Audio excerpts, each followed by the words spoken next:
الرحمن الرحيم. السلام عليكم ورحمة الله وبركاته. ازيكم يا بنات، عاملين ايه؟ انا سمر من قناة بنوتة منيوية، اتمنى تكونوا بخير. شكرا لكل اصدقائي ولكل المتابعيني على دعم القناة. النهاردة ان شاء الله هنعمل مع بعض فيديو جميل عن اكلة شعبية لذيذة. احنا عملناها النهاردة، كان نفسنا فيها فحبينا ان احنا نعملها معاكم ونشارككم معانا.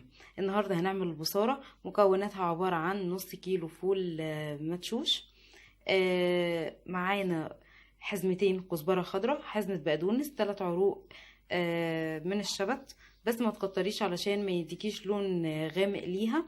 وهي طبعا الشبت بيكون حلو كده في المذاق وبيكون حلو في الريحة، بس ما تكتريش عشان اللون ما يغمقش منك. بصلتين كبار و7 فصوص ثوم، ولتر ونص مية هنسيبهم على النار لغاية ما تستوي. طبعا بس لازم في ملحوظة هامة يا بنات، في انواع من الفول بتاخد مية كتير، فانتي لازم تلاحظيها وتشوفي اذا كان الفول استوى ولا لا.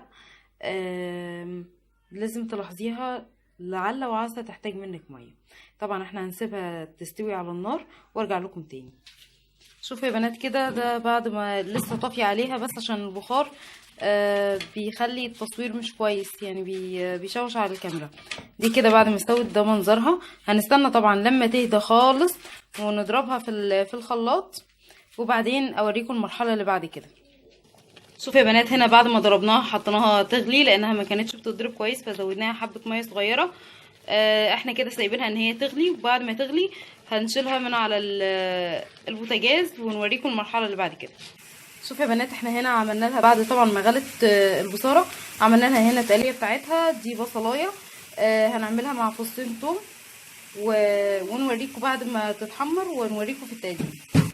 شوفوا يا بنات، بعد ما غرفناها وحطينا عليها التقليه كده من فوق زي ما انتم شايفين، دي كانت نهايه الفيديو بتاعنا. اتمنى لكم مشاهده ممتعه، واتمنى تعملوا لنا لايك وشير وسبسكرايب، وما تنسوش تضغطوا الجرس اسفل الفيديو لكي يصلكم كل جديد، وما تنسوش تزوروا برضو صفحتنا على الفيسبوك. شكرا لكل الاصدقاء ولكل المتابعين اللي بيدعمونا وبيدعموا القناه.